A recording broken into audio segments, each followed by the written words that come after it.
At the beginning of the movie, a man is seen in the jungle. This man looks like he's in a panic as he tries so hard to get out of the woodland. There doesn't seem to be a route out of the deep forest. Even though the sun has already set, the man keeps walking. He saw a spot where a fairy skeleton had scrawled as he was fleeing. Point of no return designates this location as being unreachable. His expression was clearly troubled as he looked at this board. The birds all take off as the darkness grows. This man was afraid and had nowhere to hide, so he scaled the tree. Sadly, he fell from a tree that was so tall. We can see that someone pulled him before he passed out. Who was it? It wasn't displayed. However, we heard his agonizing moans. After 6 days, the scene cuts to a girl named Mina in the metropolis. Mina only has a sibling and no other family members. She gets an instruction to drop a parrot in the zoo from the owner of the pet business where she was employed. Mina had to go to the zoo the next day, so she picks up this parrot and brings it home. She slept with this parrot that night, and in the morning she took it to the zoo. She abruptly made a wrong turn and ended up in the middle of the forest while strolling along this lengthy route. This was the same location where we had witnessed a man vanish before. She entered the woodland using her automobile, but she was unsure of how to get out. She needed to exit the vehicle. She reasoned that she must have requested for assistance from someone nearby. She picks up her parrot and moves forward, and the darkness was growing more profound. All of the birds abruptly leave these trees, just as they did before. The ground was trembling now, and Mina was afraid.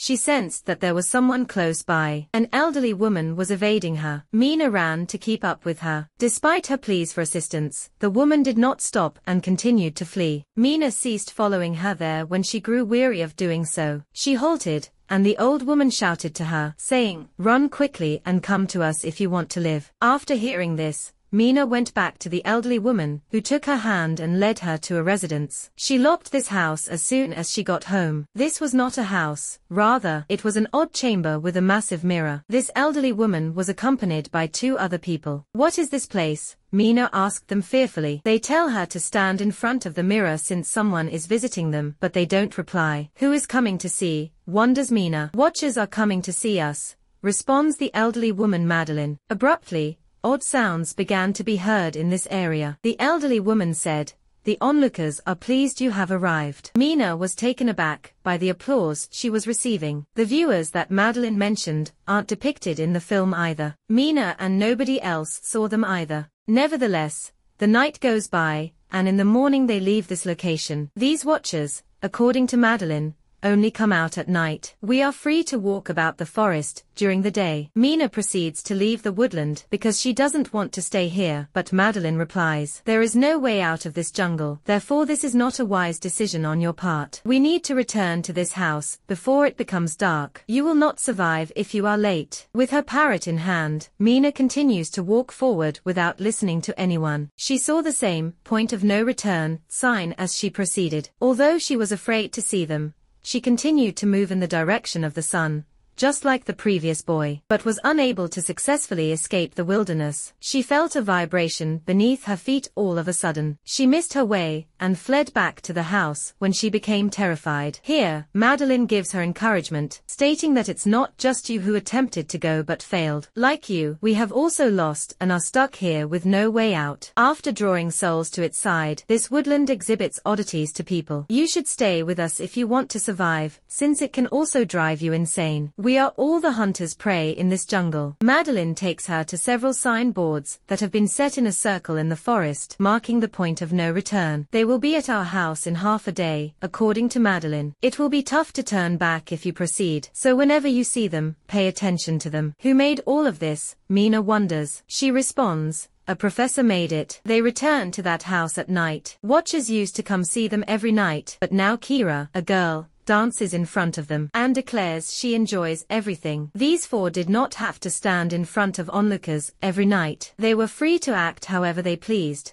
but they were unable to face them. Their only issue at night was with watchers, but they also had to deal with a lot of challenges during the day. Every day, they would hunt something from the jungle that would help them survive. Kira and Mina visit the forest the following day to get food. "What are the wants of these viewers?" Mina asks Kira. Kira responds, Madeline has a theory, but I don't know much. She said that these people are watching us and observing us, but if we notice them, we will lose our minds. After pointing out a pit to her, Kira tells her that the forest is full of them. All of these observers reside in these trenches during the day and emerge at night. Mina informs Kira that they had spent the last 6 months imprisoned here. Kira's husband is in the jungle trying to find a way back, and she is hoping he will succeed. Then they'll be allowed to leave this place. We are aware that Kira's spouse was, in fact, the same man we first met in the film. Somebody was removed from this place. Once back at home, Madeline gives Mina the 3 guidelines she needs to follow to survive. First of all, she refuses to let herself in at night. Secondly, that at night she won't turn away from the mirror. And third, that she will remain in the light and avoid going near those holes during the day. Mina was curious about those watchers this evening. She attempts to use her ears to hear the sound of the mirror because of this. When she is deaf and silent, those who were watching her became enraged when she turned to face the mirror. They strike the mirror with great force. In fact, the mirror has a crack in it. The noise causes Madeline to rise up as well, and she instructs Mina to move in the direction of the mirror. They might have been less enraged if they had done this. Nevertheless, this evening comes to an end, and Mina and Daniel go hunting the following day. Mina was getting ready to depart since she didn't want to squander any more of her excellent days here. Has Daniel ever seen a watcher? She asks. Daniel says no. Next, Mina tells Daniel that she believes Madeline made up all of these stories. We should investigate these holes where she is trapping us. Perhaps we might figure out a way out. After Daniel, who is eager to get away, listens to her, Mina weaves a rope around herself and into the hole. To ensure that he can rapidly get Mina out in the event of an emergency, Daniel is holding the other end of the rope. When Mina gets to the hole, she discovers a number of human remains. Mina gathers these items. It has to be human waste that has been left behind in the forest. Mina and Daniel extract the items with the assistance of the rope. Additionally, Mina notices fingers within the hole before she escapes. She became afraid even though she couldn't see what it was. After bringing everything to their safe haven, Madeline questioned her. Where did you get this stuff? They make it up that they found this material in the jungle. Having lived here for a while, Madeline was aware that she didn't obtain this material from the forest, but coming from the opening. Mina, tell me what you saw inside the hole, is what she keeps requesting. However, Mina keeps her in the dark. They now have a camera that came out of the hole. They install this CCTV camera outside the house after converting it, in order for them to view the observers as well. They ignore Madeline's repeated explanations of why they are doing incorrectly. They were waiting for the observers to arrive today so they could be seen. Even though the watchers hadn't arrived yet, they experience an odd event today. Someone knocks on their door. They could see human legs there when looking through the camera. Someone outside was speaking in Kira's husband's voice. Kira reasoned that her spouse had to have managed to leave the place. She swiftly stands up and tries to open the door, but Madeline stops her and informs her that she is not allowed to do so. I am aware that your spouse isn't outdoors. Kira was skeptical of Madeline. For this reason, Madeline suggests that you put him to the test by asking him a question that only you and your spouse are aware of. Kira inquires with a passerby about a book that she ought to be aware of. However, they realize that he is the observer when the man outside remains silent. The observer smashes the camera outside when he doesn't open the door. The viewers were all furious. They all stand in front of the mirror, even though they were about to smash the one outside their house. The watchers stopped smashing the mirror after accomplishing this, and they also stopped coming to murder them. They had a lot of unfortunate events last night. Mina and Daniel make the decision to be honest with Madeline and admit that they entered the pit. They have violated a rule, thus she gets upset about it. Mina will now stay here even if she doesn't want to when Madeline dumps everything that was removed from the hole back into it. As time goes on, the weather also varies. Even though it's winter now, they are still stranded here. Mina searches for a way out every day but is unable to discover one. She has drawn a map and hopes to finish it in the future. Winter has prevented them from eating properly, and as a result, their mental health is deteriorating. Daniel and Madeline fight during all of this. Enraged, he walks Kira into the safe house and locks it, leaving Madeline and Mina outside. As night fell, Madeline and Mina knocked on Daniel's door and pleaded with him to open it. But because he didn't open the door, it was now dark, and their only means of escape was to stand beneath a large tree. The voices of the onlookers could be heard. At this point, Mina and Madeline are revealed to the audience along with a glance of the onlookers. They were menacing, slender, and tall. When they get to the safe room, they emerge from their holes to observe the people. They start looking for Mina and Madeline in the forest to consume them after they don't see them there. Madeline and Mina get an opportunity to head back to their safe house as the beasts travel far. When they knock hard this time, Daniel answers the door for them. They were terrified after seeing those things, and Madeline told them all that she had lied to them about being stranded here. In actuality, I came here to look for these animals, as these creatures are fairies, according to what I've read in the books. I came here and observed them, and I knew that they are not only intelligent, but also monsters, and they are capable of adopting any look. The one I observed stole my picture. There were black circles beneath his eyes, and his hair was all over the place. Their behavior led me to believe that they acquire new knowledge daily in an effort to become more like us. For this reason, they come to watch us every day and begin to act in our manner. A second knock on the door during this time indicated that the monsters were speaking to them and wished to enter. They are unable to open the door, but nothing will happen if they don't. The beasts are strong enough to smash through the iron door and enter. They must hide someplace, but they are at a loss for ideas. Then all of a sudden, Daniel looks at the ground. It was uneven, and when the carpet is pulled up, he finds a bunker. They quickly make their way inside the bunker before shutting it. The fact that the bunker had been there for a long period without their knowledge startled them. The bunker has a lot of amenities, including TVs,